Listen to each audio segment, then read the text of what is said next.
So hello and welcome back to the another video of SQL 50 series. Today we discuss another problem of SQL 50 series.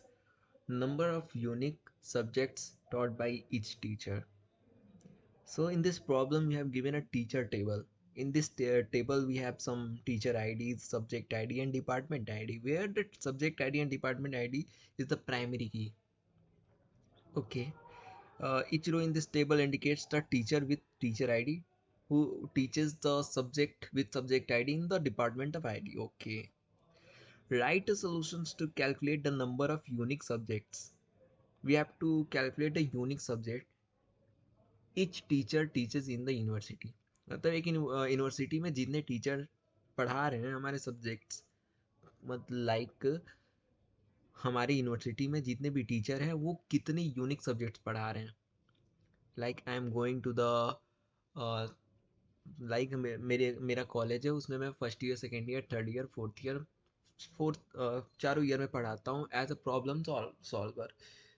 And कुछ classes में जाके मैं as a operating system पढ़ाता हूँ. That means कि I taught 2 unique subjects in that university. Okay, तो हमें वही देना है. We have to return the result table in any order. हमें ऑर्डर की कोई लेना देना कोई भी नहीं है, जैसे है बस रिटर्न कर देना है हमें यूनिक subject देके. So let's understand with an example.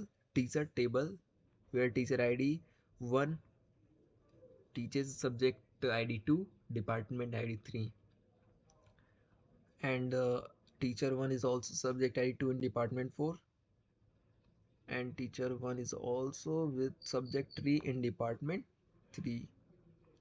तो बेसिकली क्या हुआ कि जो टीचर 1 है वो 3 सब्जेक्ट्स पढ़ाते हैं, जिसमें से 2 सब्जेक्ट ऐसे हैं जो कि कॉमन है बट डिपार्टमेंट अलग है. बट हमें यहाँ डिपार्टमेंट से कोई लेना देना नहीं, हमें बस बोला है कि वो टीचर कितने यूनिक सब्जेक्ट्स पढ़ाते हैं. तो जनरली यहाँ पे जो टीचर 1 है वो 2 यूनिक सब्जेक्ट पढ़ा रहे हैं. इसी तरह जो हमारा सेकेंड टीचर 2 है वो 1, teacher 2 also 2, teacher 2 3 and teacher 2 4.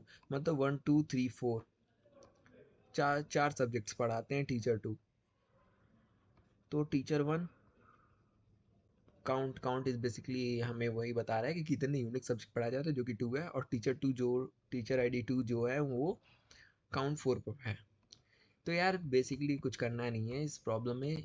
Easy problem है, सिंपल सा. हमें सेलेक्ट कर लेना है टीचर आईडी. अभी के लिए मैं टीचर आईडी करता हूँ. That's it. मैं सब कुछ ही करता हूँ. Teacher ID from table teacher. Okay. और उसे मैं ग्रुप बाई कर देता हूँ क्योंकि हमें ग्रुप बाई करना पड़ेगा. ग्रुप बाई क्यों करना पड़ेगा वो मैं बताता हूँ. Just wait. टीचर आईडी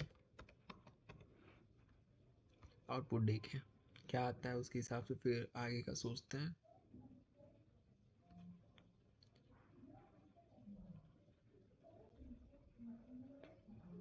तो टीचर 1 है, सब्जेक्ट आईडी अभी कुछ भी आएगा क्योंकि जब हम ग्रुप बाई परफॉर्म कर रहे हैं तो उस टाइम हमें हम इस टीचर आईडी के बेस पे परफॉर्म कर रहे हैं, तो उस टाइम हमें सब्जेक्ट आईडी से कोई लेना देना नहीं है. वो कुछ भी रैंडम वैल्यूज दे रहा है. ठीक. उसी तरह जब हम 2 का परफॉर्म कर रहे हैं वो भी कुछ भी रैंडम दे रहा है. तो बट करना क्या है यार, एक चीज बताओ. जब मैंने ग्रुप बाई किया उस टाइम जो हमें सब्जेक्ट आईडी है उसका अगर मैं काउंट ले लेता हूँ, केवल काउंट कि कितने यूनिक सब्जेक्ट्स हैं, डैट इज माई आंसर ना. अगर मैं यहाँ पे करता हूँ teacher ID and we have also need a count. हर ग्रुप में कितने, काउंट क्या करेगा, टीचर आईडी से ग्रुप बाई हुआ है, मतलब टीचर आईडी 1 के जितने हैं ये ग्रुप बाई हुए होंगे, और इनमें जो डिस्टिंक्ट काउंट है हमारे सब्जेक्ट्स के हमें वो देना है. तो just I am here right it distinct subjects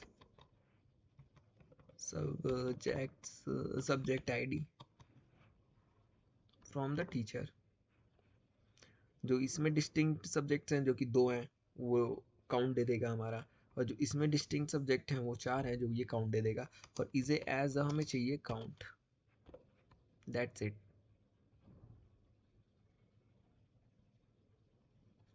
सो यार बेसिक टेस्ट केस तो चल गया है, let's try to submit it.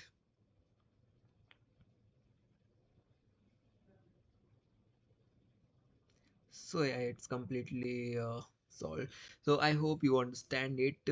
Thanks for the watching. Keep learning, keep growing.